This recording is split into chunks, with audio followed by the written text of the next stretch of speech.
On the warm February morning she planned to start her new life. The people Sandra trusted most set a trap so cruel it could have destroyed her forever. Her husband's best friend had wagered over bottles of beer that she would cry when divorce papers landed in her lap at the family's Valentine's Day dinner. Daniel, her husband, laughed like it was the easiest bet to win. "Women are so predictable," he boasted, convinced her heart would shatter on cue. But Sandra didn't flinch. She signed the papers immediately, her pen gliding like she had rehearsed it 100 times, then handed them a neatly wrapped gold box. Inside was something that turned their smug smiles to silence. 9 days before Valentine's Day, she had overheard them gloating in the hallway while she balanced a tray of drinks. "Where are you watching from today? Kindly hit like, comment, and subscribe to this channel for more." Feet frozen, she had held her breath, her pulse roaring in her ears. Daniel's voice came light and smug. "She'll crumble. Women always do." In that moment, Sandra felt something inside her shift, not from hurt, but from the calm certainty that she was no longer playing the role he had written for her. She had been preparing quietly for a very long time. The truth was, this story didn't begin on Valentine's Day. No, the unraveling started long before anyone made a cruel bet about her tears. It began at dinner parties, where Daniel would stroke her shoulder with faux affection and joke to his friends, "You know I could leave you tomorrow, right?" Everyone laughed. So did she.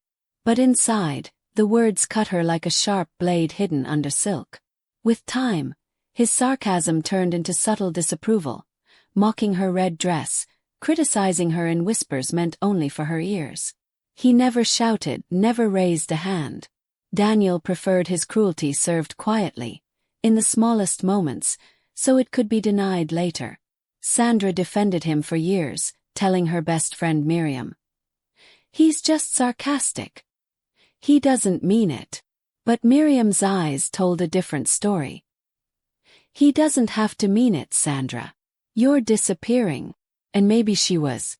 She stopped attending her book club, answered her sister's calls less often, and lived her life orbiting Daniel's moods. He liked control, not the loud, obvious kind, but the quiet grip that made her second-guess every move. If her mother visited, he'd make snide remarks about the messy kitchen.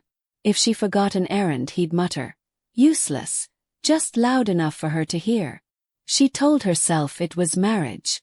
Not perfect but stable. Then came the gala.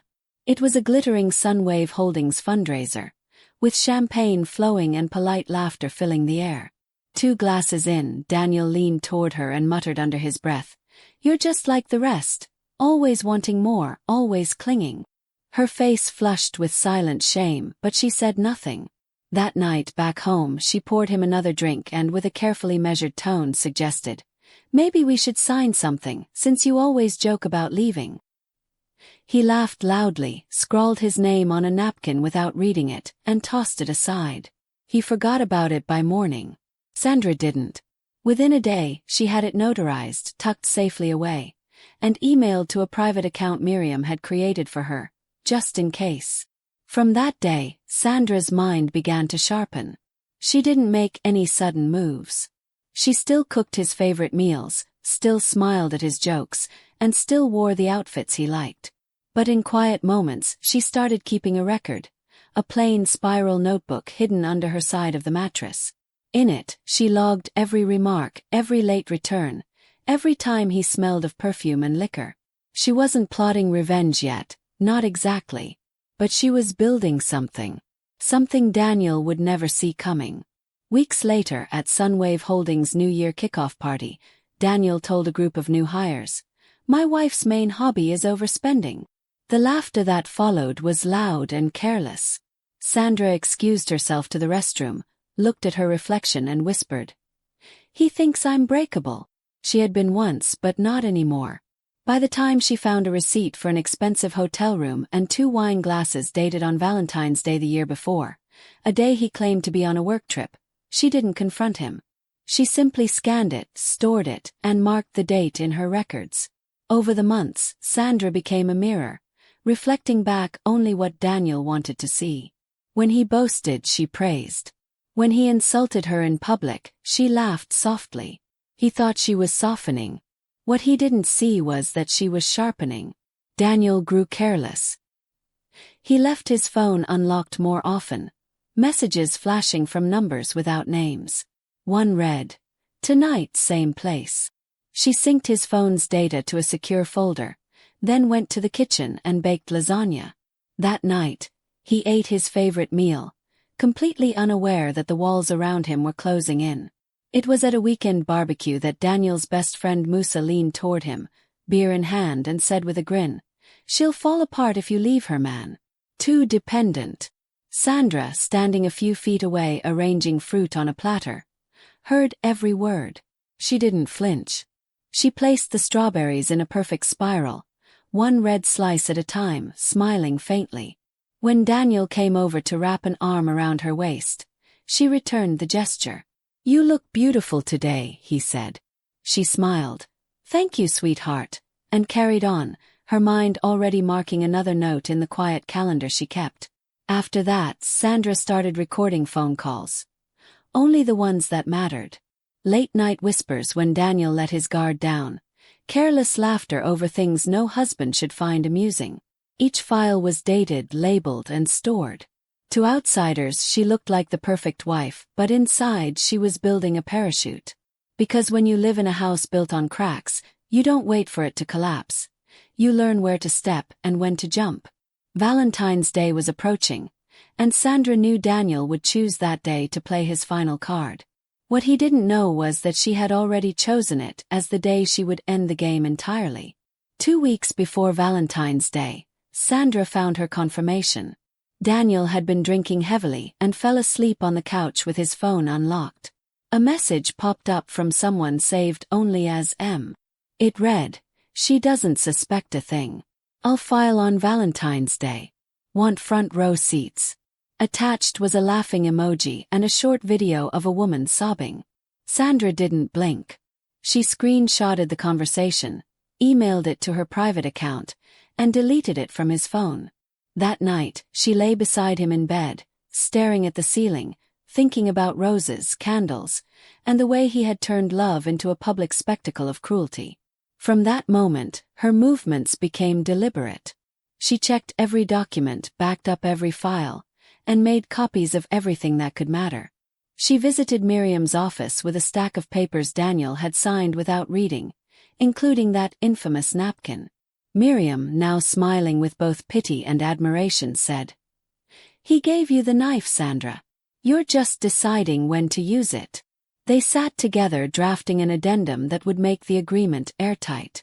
Every asset division, every spousal protection, every clause Daniel wouldn't think to contest. All sealed, dated, notarized, and quietly filed. When she returned home that night, Daniel was sprawled on the couch watching a football game. Socks and beer bottles littered the floor. Sandra paused at the doorway, studying him the way one studies a photograph before putting it away for good.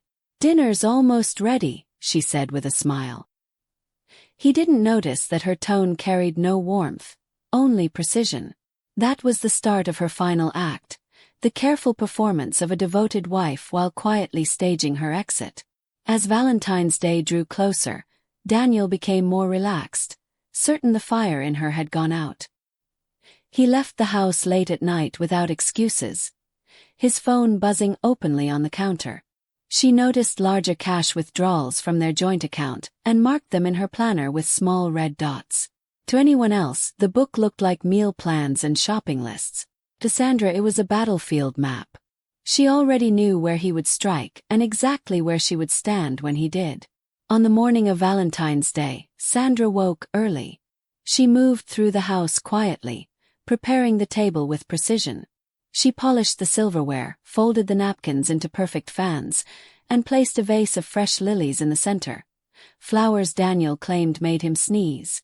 She wanted the evening to look flawless, like a magazine spread, because appearances were Daniel's favorite weapon. This time she would turn it against him. By late afternoon, the guests began to arrive. Daniel's parents, his sister Aisha and her husband, a few of his friends including Musa.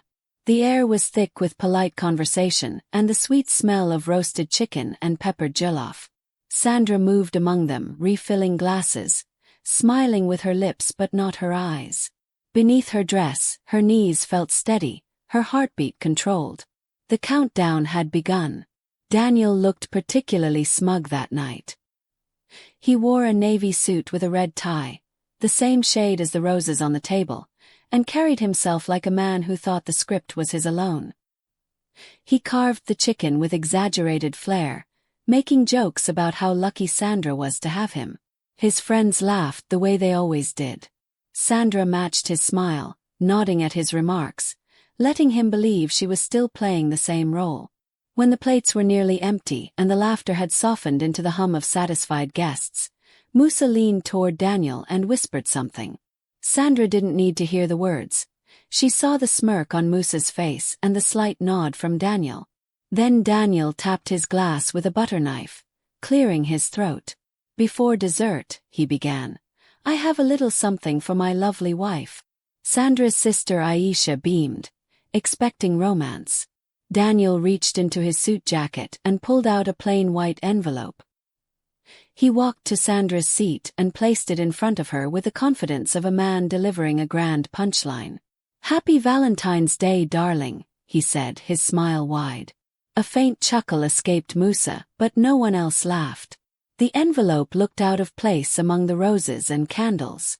Sandra opened it slowly, her eyes scanning the words petition for dissolution of marriage. Already signed. Already filed. He had even highlighted a section at the bottom like a student eager for approval. Sandra looked up and smiled, warm, calm, almost sweet. "Thank you," she said softly, signing the papers in one elegant stroke. She dated them, capped her pen, and handed them back. Daniel blinked, caught off guard.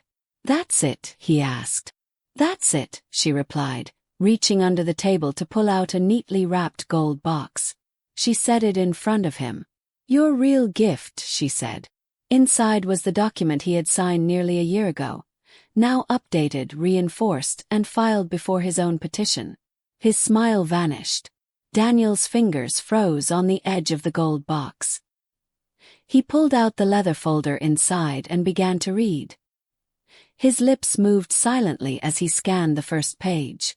Then his eyes widened. It was the agreement he had drunkenly signed all those months ago, notarized, updated, and airtight. "What is this?" Musa asked, leaning over. Sandra's voice was steady. "It's the agreement Daniel signed voluntarily. Legally binding under my terms because I filed first." A few guests shifted uncomfortably in their seats, sensing that the evening had taken a sharp turn. Daniel looked at her as if she had just spoken in a language he didn't understand. "But I filed first," he said, his voice rising slightly. Sandra's smile didn't falter. "Which makes this even stronger. Every asset, every clause. You gave it to me." Musa's mouth fell open. Daniel's sister Aisha glanced between them. Her fork paused mid-air. The proud tone Daniel had been carrying all evening had drained completely, replaced by a tension that wrapped the table in silence. Sandra reached into her clutch again. "One more thing," she said. She placed a smaller white envelope on the table. Daniel stared at it suspiciously before opening it. Inside was a sonogram photo. His eyes darted from the image to her face. "I'm pregnant," she said calmly. 8 weeks today." For a brief moment, a smile flickered across his face, but it faded quickly as the reality of custody, assets, and the legal weight of her prenup settled in. His shoulders slumped ever so slightly. "You planned this," he muttered, barely above a whisper. Sandra met his gaze without blinking. "No, Daniel. I prepared." Her tone was cold but measured, carrying the weight of every insult, every dismissal, every quiet humiliation he had thrown her way. The guests sat frozen, unsure whether to speak or leave. The smell of roasted chicken still lingered in the air, but it was now laced with a thick scent of unease. Daniel's mother, seated to Sandra's right, shifted in her chair. Her pearls trembled lightly against her collarbone as she reached for her glass. His father removed his glasses and cleaned them with unnecessary precision, avoiding eye contact with anyone at the table. Musa looked like he wanted to melt into his seat. Sandra sat perfectly still, her hands folded neatly in her lap, the picture of calm power. Daniel leaned back in his chair, running a hand through his hair, a nervous habit she knew well. He glanced around the table, as if searching for someone to take his side. No one spoke. The laughter from earlier in the evening had evaporated. "You thought I'd beg," Sandra said softly. "You thought I'd fall apart. You were half right. Until today." Her words hung in the air like a quiet verdict. Daniel's phone buzzed against the table. He glanced at it, then unlocked it with a shaky thumb. His eyes darted across the screen as he read an email from Miriam's law firm, confirming the prenup's validity. Attached were copies with metadata timestamps, each page stamped and signed. Daniel's breathing grew shallow. Another buzz, this time from his father's email app. It was a forwarded copy of the same documents. The walls were closing in. Sandra turned to her sister Aisha with a small smile. "I could use something sweet now. Could you pass the dessert?" Aisha blinked, then reached for the pie knife. "Which one?" she asked, her voice a little shaky. "Apple with whipped cream, please." Sandra stood, moved to the buffet counter, and fetched a clean plate. Daniel's eyes followed her like he was trying to catch up to a conversation that had left him behind hours ago. When Sandra returned to her seat, she placed the pie gently in front of her and picked up her fork. She took a bite slowly, savoring it, then looked at Daniel one final time. "I'll have the locks changed tomorrow," she said simply. He stared at her, silent, as if the words had knocked the wind out of him. She returned to her dessert, unbothered, while the rest of the table sat in heavy silence. Daniel pushed his chair back abruptly, the scrape of wood against tile echoing through the room. "You think you've won," he said. Sandra didn't look up. "I know I have," she replied without hesitation. He stormed out, leaving behind the prenup, the sonogram, and what little pride he had left. For a few seconds, the only sound was the faint crackle of the candles on the table. Then Aisha exhaled sharply. "I never liked that tie anyway," she muttered, and a ripple of quiet, uneasy laughter moved around the table. After Daniel slammed the front door, the room stayed silent. Sandra sat with her fork resting against the pie plate, feeling the weight of years finally shift off her shoulders. Aisha reached under the table and squeezed her hand in quiet solidarity. Musa avoided her gaze completely, suddenly fascinated by the pattern on the tablecloth. Daniel's mother took a slow sip of wine, her face pale but unreadable. Sandra leaned back in her chair and exhaled, not in relief but in confirmation. The performance was over. That night, Aisha refused to leave. "You're not waking up alone tomorrow," she said simply. Sandra didn't argue. They moved into the guest room together, Sandra curling on her side with one hand on the gentle swell of her belly. Aisha's hand brushed hers briefly in the dark, a silent promise. For the first time in years, Sandra slept without bracing herself for the sound of an angry voice or the slam of a door. By morning, Daniel was gone. No note, no message, just silence. Sandra walked downstairs to find the coffee pot cold, the front door locked from the inside, and his keys missing from the hook. She made herself breakfast without rushing, without second-guessing whether the sound of the toaster would draw a complaint. The calm was so complete it felt almost strange. By 9 a.m. she had the locksmith on the phone. "Emergency or standard change?" he asked.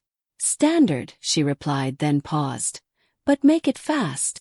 The locksmith arrived that afternoon, a quiet man with kind eyes who didn't ask questions when she handed him Daniel's old keys. "Make sure none of these work anymore," she said. When he left, she stood in the foyer holding a single new key. It wasn't the house itself she owned yet, but it was the first thing in years that was entirely hers. That evening, she moved into the master bedroom. The air still held the faint scent of Daniel's cologne, expensive and cold. She opened every window, letting the February breeze sweep through. She stripped the bed, bundled the sheets into trash bags, and pulled a box of sandalwood candles from the closet. These were the ones she had stopped lighting because he said they gave him headaches. She lit 3 and watched the glow dance across the walls like a quiet celebration. The next few days brought small changes. His mail began arriving with red stamps. Final notice, past due, immediate action required. She stacked them neatly on a side table near the door but didn't forward a single one. On the 3rd day Miriam called. "You won't believe this," she began, her voice almost bubbling with triumph. "Daniel's lawyer called me this morning. He looked like he'd swallowed a lemon when he realized what you've been holding." Sandra smiled into the phone, curled up in a blanket. "Is it official?" she asked. "Oh, it's official," Miriam replied. "He's lost 70% of his assets overnight. And with a baby on the way." She let the pause hang deliberately. "Let's just say, he'll be writing checks big enough to make his hand cramp." Sandra's smile deepened. Not for the money, but because she could finally sit in her living room without feeling like she was in enemy territory. The fallout spread quietly, like ripples on a still pond. Some friends unfollowed her on social media. Others sent carefully worded messages. "I'm not taking sides, but..." Then there were the bold ones. A woman she hadn't spoken to in years wrote, "I wish I had your strength." Days later, a bouquet of white lilies appeared on her doorstep with a card that read, "About time." No name, but Sandra recognized the handwriting. Daniel's former assistant, Clara. At Sunwave Holdings, Daniel's reputation shifted almost overnight. The man who once made jokes about training wives like interns suddenly had no audience. His team noticed he was leaving early, ignoring deadlines and avoiding conversations. Musa stopped laughing in meetings. The charm was gone, replaced by something quieter, something like shame. Meanwhile, Sandra's world began to grow in ways that mattered. She started buying lavender soap again. She painted the nursery in soft sage green, a color Daniel had once dismissed as pointless. She lit candles after dinner, drank herbal tea in the sunroom, and walked barefoot across the cool tiles without worrying about crumbs or footprints. One evening, she caught herself humming while folding laundry, a sound she hadn't made since her 2nd anniversary. Freedom, she realized, wasn't loud. It was in the quiet, ordinary moments she now owned completely. One afternoon, Sandra saw Daniel on the street. He was stepping out of Citibank, phone pressed to his ear, face tight with irritation. He didn't notice her, or maybe he did and simply didn't know what to say. She kept walking, her pace steady, her heart unshaken. That evening, Miriam sent her a screenshot of Sunwave Holdings' quarterly newsletter. Daniel's name had been removed from the leadership page. Sandra replied with a single thumbs-up emoji, then went to make tea and watch the wind play through her curtains. It was no longer about revenge. Not really. It was about the small, stubborn joy of living without fear. She could cook without worrying about the smell of spices being too strong. She could leave dishes to soak without bracing for a complaint. She could laugh with Aisha in the middle of the night without feeling guilty. These were things Daniel would never understand, because he had never given them value. The first time she felt her baby kick, she was standing barefoot in the kitchen, humming to an old Fela Kuti song while slicing mangoes for a fruit salad. The movement was so soft at first she thought she imagined it, a light flutter like the brush of a wing. Then it came again, stronger. She dropped the knife, both hands flying to her belly, a smile spreading across her face. It wasn't just a kick. It was a message. You're not alone. That night, she pulled out her leather-bound journal and wrote a single deliberate sentence. This child will never mistake fear for love. She underlined it twice. It was a promise, one she intended to keep, no matter how hard the road ahead. Her world might be smaller now, but it was warmer, safer, and hers to shape. By her 6th month, Aisha had moved into the guest room. She arrived with 2 suitcases, a basket of freshly baked bread, and a wide smile. "I'm here to keep you company and to stop you from eating biscuits for dinner every night," she teased. They settled into an easy rhythm. Aisha worked remotely from the dining table, kept the kitchen stocked, and never asked about Daniel unless Sandra brought it up, which she rarely did. Miriam visited often, always bringing food and baby supplies. She had a habit of slipping sticky notes into baby name books with little comments. Page 52. Don't pick this one. I had a classmate by that name who stole my lunch for a year. These visits filled the house with laughter, the kind that bubbles up without warning, replacing the long years of tense, quiet meals. Slowly the nursery took shape. Sandra painted the walls a cheerful yellow and spent weekends refinishing second-hand furniture she'd bought from the local market. A rocking chair arrived in a giant box, and it took Aisha 3 hours to assemble it before she threw down the instructions and declared, "This is your villain origin story." They laughed until their faces hurt, the kind of laughter that heals unseen bruises. One quiet Sunday afternoon, Sandra pulled a dusty box from the back of the hallway closet. She knew exactly what it contained before she even opened it: their wedding photos. She sat cross-legged on the living room floor, flipping through images of smiles that had turned into weapons and vows that had become hollow. She didn't cry. She didn't even frown. Instead, she placed each photo into a separate envelope, packed the box, and labeled it to release. That same evening, she drove to the donation center and handed the box over without ceremony. On the way back, she stopped at a bookstore and bought a blank journal with thick ivory pages. On the first page she wrote, "Plans that are only mine." Every night after that she wrote something, sometimes a paragraph, sometimes a single word. It didn't matter how long. What mattered was that it was hers. By the time the next Valentine's Day arrived, the air in her home smelled of cinnamon and fresh flowers instead of tension. The table was smaller, cozier. No grand centerpieces, no sharp-edged compliments meant to wound. Aisha brought her toddler, who kept giggling at every dropped spoon. Miriam came with her new partner. Sandra sat at the head of the table, her baby girl in a white dress with little yellow stars, babbling happily in her high chair. This time there was no performance, only the sound of real laughter filling the room. After dinner, Sandra settled into the armchair by the window, her daughter asleep against her chest. The rest of the family drifted toward the kitchen for tea, leaving her in the quiet warmth of the room. She looked down at the little face resting on her, the soft breaths, the tiny fingers curled against her sweater. A year ago, she had sat at a table pretending to be fine while her marriage collapsed in front of strangers.